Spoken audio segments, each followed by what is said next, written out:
Welcome back, guys. A quick note about the stream. We are going to restart it and reroute some of the power from the shield to the proton accelerator. So hang on, we'll be right back. Match. Godfathers, Fatal Ascension. I'm very disappointed in Fatal Ascension. What happened? I mean, they brought the same setup yesterday. They got completely stomped yesterday.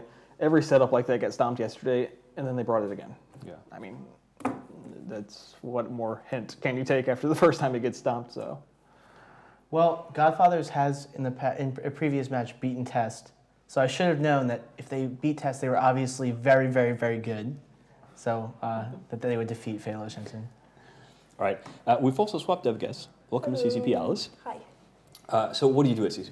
I'm a web architect. Basically, I work in the web department. I take care of a lot of the strategy and kind of what are we doing on our web presence and why and where are we going. And I also work with the design team, graphic designers, content writers like CCP Delegate Zero. So what a lot of people don't know is that every year we have an amazingly looking set, and you basically design, and I don't know if you build it entirely yourself, but at least build parts of it. Yeah, it's really strange to be sitting here behind it, because for the last, I don't know, 5 tournaments, I've always been on the other side. Yeah. But yeah, pretty much figure out what to do for the set, and there are a load of people who volunteer and help out, and CCP Loxy is just a superstar as well, and we kind of do it together. So this wonderful desk, all the background is basically Isn't your... this desk amazing? It is. Oh, I love it so much. Basically, I designed it, and then I had the same guy who did the pod and the Rifter that went into space and the Dust Merc suit. Yeah. He built it, and it was just absolutely amazing to like sketch out something, and then he made it, and it's really solid, and you can touch it this year. And so what I found out is that he's apparently like some big Hollywood prop building guy. Wow. Like, so the paint that is on this desk is the paint he used for the Prometheus props he made. Yeah. It's there were 2 shades of grey, a dark grey and a light grey, and this is the dark grey here, and it's called Aliens, and it was used on Prometheus when it was filmed here. Wow, so he basically he builds props for like, have you seen a movie? Yeah. He built the prop basically. I didn't realize Prometheus was filmed here.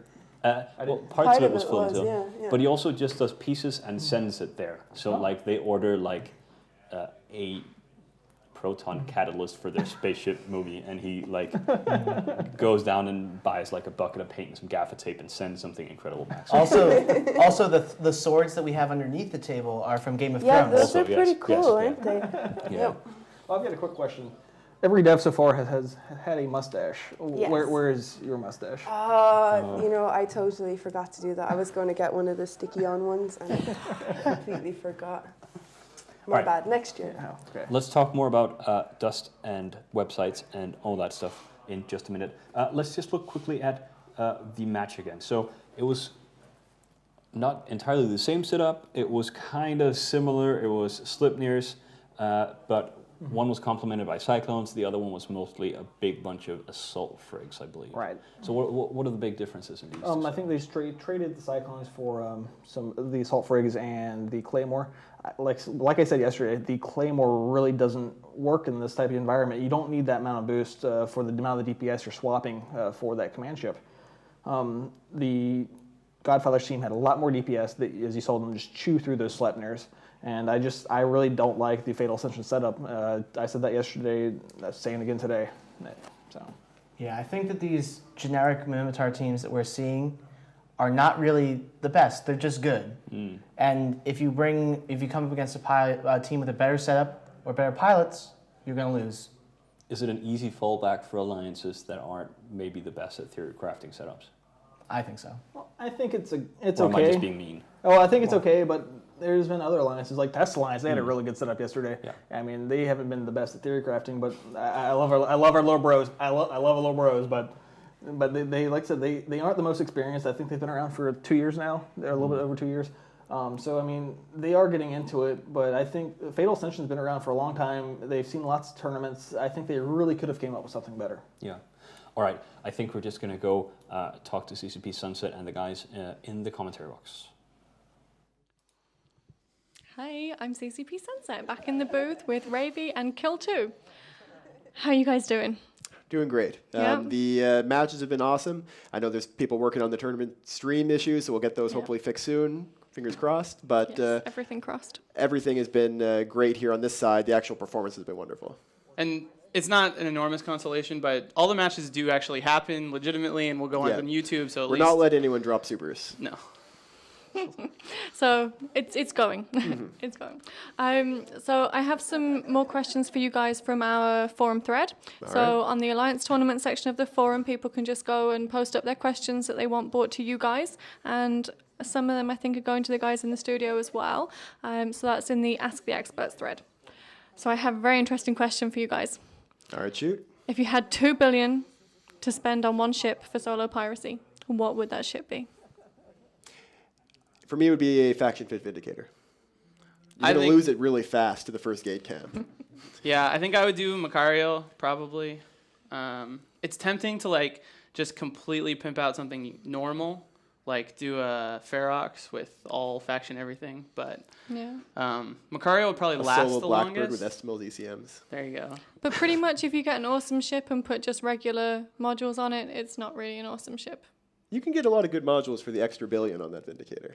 I would buy a Vindicator with faction mods and then go into 0-0 and attempt to recreate all of Farjung's videos.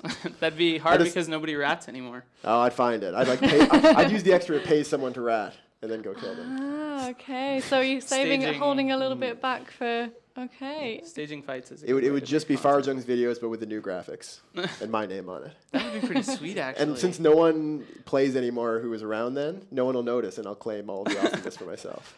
Very cool. We should do that. Like I probably run with shouldn't have this. said that on air. Yeah. It's okay, nobody can see it.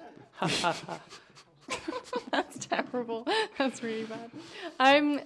Okay, so as your punishment, let's talk about optimal. Okay. Optimal range. So there's somebody on the forum asking if your optimal is 10k, what's the difference? How does fall off work? Is it the same when you get to 5k as 15k? Okay. Yeah, it's a very common question. Optimal range is the max range that you're going to be doing the full damage at. If you get closer to that optimal range, it doesn't reduce your damage unless there's tracking problems. So sometimes being further away is going to help you with tracking, but the actual optimal range stat, it's fully good. As long as you're within that optimal range, you're going to have exactly the same benefit from the optimal. Yeah. Once you get out of it, then the fall off is how quickly your damage drops, but you're not going to be penalized for being at 9 kilometers versus 10 kilometers if you're... I actually like that part about the optimal mechanic, though, that as far as if everything's moving still, it doesn't matter whether 0k or 10k, you're going to do full damage, but because of the way the game actually plays, you really do want to be as close to optimal as possible. The closer you get, the more likely it is that tracking starts to become a problem. So that's kind of a cool sort of, close to optimal is really good for a lot of turrets. For some turrets like blasters and autocannons, though, you actually often want to be beyond your optimal. Right. Because you're going to be tracking better a bit past it, especially with autocannons. Most of their range is through fall off. Right. So a good rule of thumb is about optimal plus half of your fall off, you're going to be doing a lot of damage at. Right. Once you get past that, it starts dropping off faster. So in general, with an autocannon, try to be between optimal and optimal plus half your fall off. Of course, that all sort of gets changed if you're, like, varying ship sizes. Yeah. Like, if you're in an autocannon ship that's very small, Then you want to be right as close as possible Yeah. against something bigger. So. If you're shooting something big enough, you load hail, just get right in there. Yeah. But so really a lot of it comes down to experience and practice. Okay, so what you're saying pretty much is that it varies depending on what ship you're in, what you're shooting at, what guns you have fitted, and what ammo you have, Isn't and a this a great million game? other factors. Yes. Yep. How fast you're moving. Clear as mud. Thank you, guys. Just a couple more questions for you. So we've got a lot of newish teams, a lot of old teams, a lot of experienced teams, huge alliances, small alliances. How would you feel about a completely unknown force just coming and blasting through the tournament and taking the first prize? Oh, I'd love it. I think every time that happens, we get super Yeah, excited. we actually try to make it sound like that's happening sometimes, even when it's not. Like when a new alliance is formed for the tournament, we're Even not if it's sure with exactly old who it people? is. If it's with old people, we try to make it into some new alliance sweeping the Yes, tournament. like And suddenly Spaceship is not a new alliance. Yeah. But, well, it's not new people for the tournament. it would But be awesome to see that. There's a lot of groups that are, like a lot of these wormhole groups are new, that are doing really well.